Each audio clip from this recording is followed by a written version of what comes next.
It was a crisp autumn morning when Karen's neighbor, Susan, heard the jarring crunch of a chainsaw ripping through the oak trees that separated their properties. Rushing outside in her bathrobe, Susan gaped in horror as she watched Karen, her overbearing HOA president, methodically hacking down the century-old trees. "What on earth do you think you're doing?" Susan shouted, her voice trembling with disbelief. Karen paused, a wolfish grin spreading across her face. "I'm simply beautifying the neighborhood, Susan. These trees were getting far too overgrown. But those trees have been here longer than either of us. You can't just—" "I can, and I will," Karen interrupted, her eyes narrowing. "As the HOA president, I have the authority to make decisions that maintain the aesthetic standards of our community. These trees were an eyesore, and I'm doing everyone a favor by removing them." Susan felt a surge of panic rise in her chest. "You can't do this. Those trees provide shade and privacy for my home. This is going to destroy my property value." Karen merely shrugged, already turning back to the task at hand. "That's not my problem, Susan. If you have an issue with it, you can take it up with the HOA. But I can assure you, my decision is final." Helpless to stop the destruction, Susan watched in dismay as Karen's relentless hacking continued, the once majestic oaks crashing to the ground one by one. By the time the deed was done, Susan's heart sank at the sight of the barren, scarred landscape that now separated their homes. Tears of anger and frustration welling in her eyes, Susan stormed back into her house, determined to find a way to put a stop to Karen's reckless actions. As she sat at her kitchen table, her fingers trembling, she began drafting a strongly worded letter to the HOA, outlining the violation of her property rights and the blatant disregard for the neighborhood's character. Little did Susan know, this was just the beginning of a battle that would soon escalate to levels she could never have imagined. Susan's letter to the HOA was met with a stony silence. Despite her impassioned pleas and detailed documentation of the tree removal, Karen and her cronies on the board remained unmoved. They insisted that Karen had acted within the bounds of her authority as president, and that the decision was final. Infuriated, Susan took her case to the local news, hoping to shame the HOA into reversing their decision.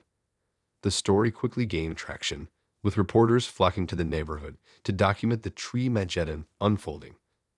"This is an absolute outrage," one resident exclaimed to the news cameras. "Those trees were part of the character of this community. Now it looks like a barren wasteland." Another neighbor chimed in, shaking their head in dismay. "Karen has always been power-hungry, but this is a new low. She's trampling all over our property rights, and the HOA is just letting her get away with it." The negative publicity put the HOA on the defensive, and they hastily convened an emergency meeting to address the growing backlash. Karen, looking rattled for the first time, stood before the seething crowd of homeowners, attempting to justify her actions. "Look, I understand that some of you are upset about the tree removal," she began, her voice wavering slightly. "But this was a necessary decision to maintain the aesthetic standards of our community. Those trees were simply too overgrown and unkempt." A chorus of angry shouts and boos erupted from the audience, drowning out Karen's feeble attempts to defend herself. "Unkempt? They were beautiful, healthy trees," one resident yelled. "This has nothing to do with aesthetics and everything to do with your own ego, Karen," another shouted. Sensing the tide was turning against her, Karen desperately tried to regain control of the meeting. Now, let's all just calm down and have a rational discussion about this," she pleaded. But the homeowners were having none of it. Emboldened by the growing support, Susan stepped forward, her eyes blazing with righteous fury. "There's nothing rational about what you've done, Karen," she declared, her voice ringing out across the room. "You violated our property rights, destroyed our neighborhood's character, and you need to be held accountable." The crowd erupted into thunderous applause, and Karen's face paled as she realized her grip on power was slipping. Little did she know, this was only the beginning of her troubles. In the aftermath of the contentious HOA meeting, the furor over the tree removal only continued to escalate. Susan's story had struck a chord with the local community, and soon the issue had caught the attention of state and federal authorities. One morning, as Karen was sipping her coffee and reviewing the latest HOA correspondence, a sharp knock on her door startled her. Peering through the peephole, she was shocked to see two stern-faced federal agents standing on her doorstep. Steeling herself, Karen opened the door, forcing a tight-lipped smile. "Good morning, officers. How can I help you?" The taller of the two agents, a no-nonsense woman with a severe bun, fixed Karen with a piercing gaze. "Mrs. Jennings, we're here to discuss the recent tree removal incident on your property. We've received a number of complaints alleging that you violated federal environmental regulations." Karen's heart sank, but she tried to maintain an air of confidence. "I assure you, officers, I acted entirely within the bounds of my authority as HOA president. The trees were a nuisance and needed to be removed." The second agent, a younger man with a clipboard, spoke up. "That may be, ma'am, but the trees in question were protected under the Endangered Species Act. Their removal without proper permits is a serious federal offense." Karen's eyes widened in alarm. The Endangered Species Act? But those were just ordinary oak trees. The female agent shook her head. "Not according to our records. Those trees were home to a thriving population of the federally protected Indiana bat, a species that is considered endangered. Your actions have likely caused significant harm to their habitat." Karen felt the blood drain from her face as the agents continued to outline the potential legal ramifications of her actions. Fines, criminal charges, and even jail time were all on the table if the authorities determined that she had willfully disregarded federal environmental laws. Panic rising in her chest, Karen tried to formulate a response, but the agents cut her off. "We'll be conducting a full investigation, Mrs. Jennings," the female agent said sternly. "In the meantime, we'd advise you to refrain from any further tree removal or landscaping activities on your property." With that, the agents turned and departed, leaving Karen standing in her doorway, her coffee forgotten and her carefully constructed world crumbling around her. As the federal investigation into the tree removal unfolded, Karen found herself increasingly isolated and besieged. The negative publicity had damaged her reputation within the HOA, and many of her once loyal supporters were now distancing themselves, fearful of being implicated in her potential wrongdoing. Desperate to regain control of the situation, Karen lashed out at those closest to her, including her own husband, Tom. "This is all your fault, you know," she snarled one evening over dinner. "If you had just kept your big mouth shut and not pushed me to remove those trees, none of this would be happening." Tom, a mild-mannered man who had long been cowed by his wife's domineering personality, shrunk back in his chair. "But Karen, I told you from the beginning that it was a bad idea. You're the one who insisted on going through with it." "Well, if you had just been a real man and stood up to me, we wouldn't be in this mess," Karen snapped, her eyes flashing with rage. Sensing the futility of arguing, Tom sighed and returned his attention to his plate, quietly enduring his wife's tirade. Karen's temper continued to fray as the days wore on, and she found herself increasingly isolated, with even her closest friends and allies avoiding her. In a last-ditch effort to salvage her reputation, she decided to take matters into her own hands. Storming into the HOA office, Karen confronted the beleaguered board members, her voice shrill and her demeanor erratic. "This has gone on long enough," she declared. "I'm calling an emergency meeting to discuss the removal of Susan from the neighborhood. She's the one who started all of this trouble, and she needs to be held accountable." The board members exchanged uneasy glances, clearly unsettled by Karen's unhinged behavior. "Karen, I'm not sure that's such a good idea," one of the members ventured tentatively. "Susan hasn't done anything illegal, and removing her from the neighborhood could just make the situation worse." But Karen was having none of it. "I don't care what you think," she spat. "As the president of this HOA, I'm ordering you to call the meeting. If you don't, I'll make sure you all lose your positions." Cowed by the threat, the board members reluctantly agreed, setting the stage for a showdown that would further escalate the already volatile situation. The emergency HOA meeting called by Karen was met with a tense and uneasy atmosphere. Homeowners, already on edge from the recent tree removal debacle, filed into the community center, their expressions ranging from curiosity to outright hostility. As Karen took the podium, a hush fell over the room. Her usually immaculate appearance was disheveled, and her eyes had a wild and glint to them. Thank you all for coming on such short notice, she began, her voice quivering slightly. I called this meeting to address a pressing issue that has been threatening the very fabric of our community. The audience shifted uncomfortably, some exchanging confused glances. It's come to my attention that one of our residents, Susan Fitzgerald, has been actively undermining the authority of the HOA and inciting unrest among our neighbors. Karen continued, her gaze sweeping across the room. A murmur of discontent rippled through the crowd, and Susan felt her stomach twist with dread. She knew exactly where this was heading. As your elected president, I feel it is my duty to take decisive action to preserve the harmony and integrity of our community, Karen declared, her voice growing stronger. Therefore, I am proposing that we vote to remove Susan Fitzgerald from the neighborhood, effective immediately. The announcement was met with a shocked silence, broken only by the sound of a lone gasp from the back of the room. Susan felt her heart pounding in her chest as she rose to her feet, her hands trembling.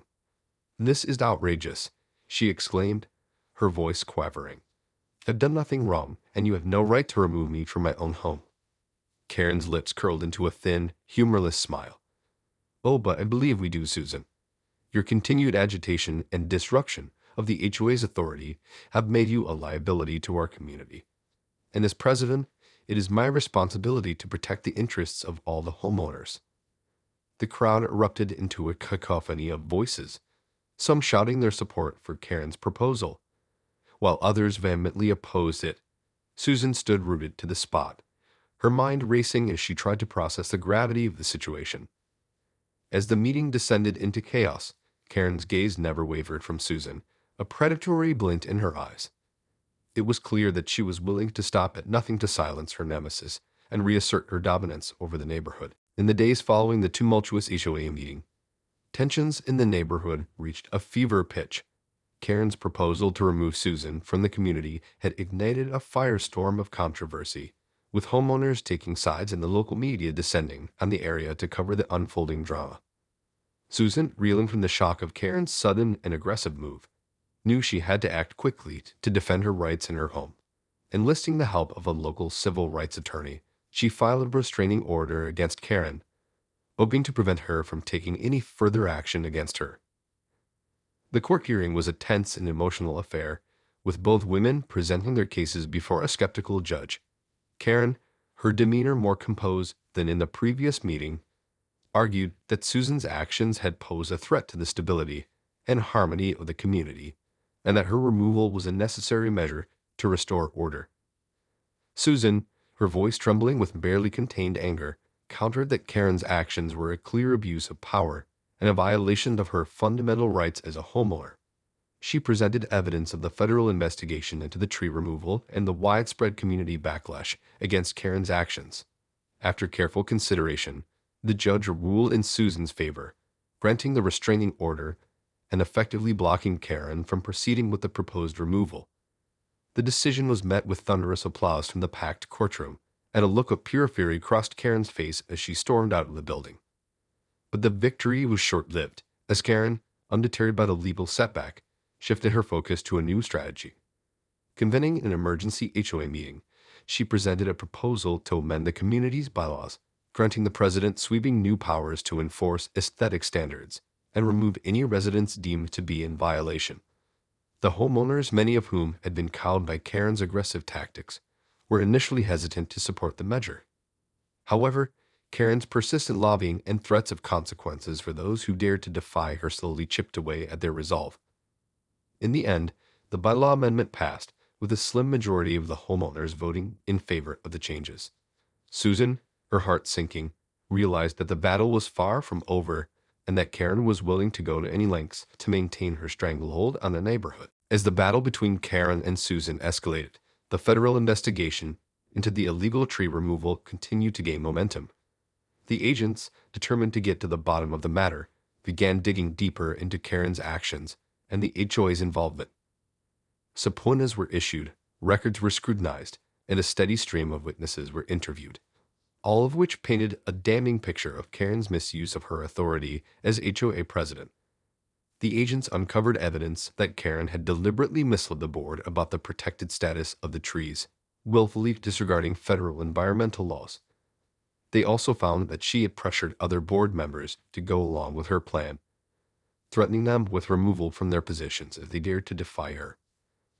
Armed with this damning information, the federal agents descended upon the HOA office, conducting a raid and seizing all relevant documents and electronic records. Karen, her face ashen, was summoned for questioning, where she was confronted with the overwhelming evidence against her. Under the intense interrogation, Karen's carefully constructed veneer of composure began to crumble. She stammered and obfuscated, desperately trying to shift the blame onto others. But the agents were relentless in their pursuit of the truth.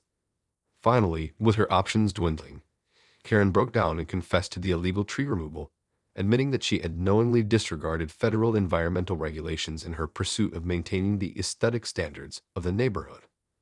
The agents, satisfied that they had uncovered the truth, wasted no time in slapping Karen with a slew of federal charges, including destruction of protected habitat, violation of the Endangered Species Act, and obstruction of a federal investigation.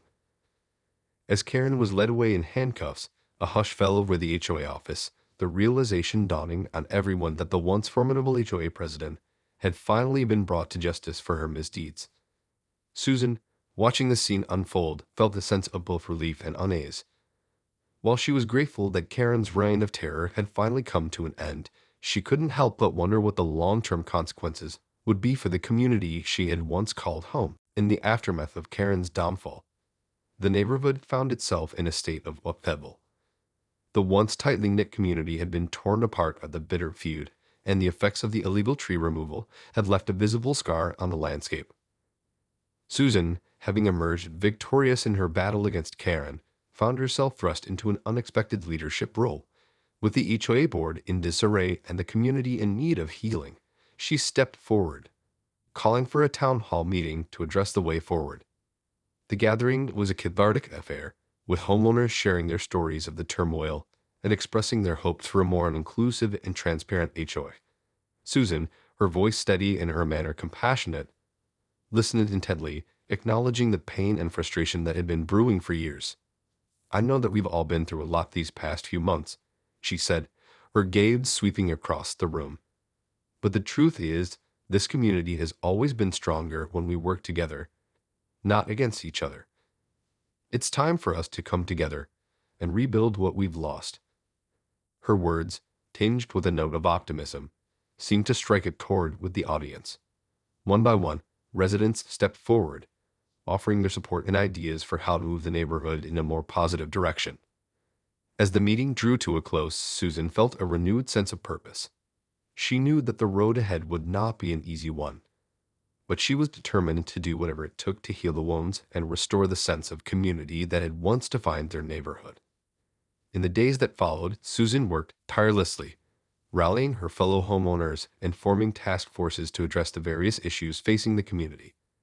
From repairing the damaged landscape to establishing new, more inclusive bylaws for the HOA, she spearheaded a comprehensive effort to rebuild and reinvent their neighborhood. And as the community began to heal, a glimmer of hope emerged, a sense that, with time and dedication, they could overcome the divisiveness and create something truly special. It was a long and challenging journey, but for Susan and her neighbors, it was a fight worth winning.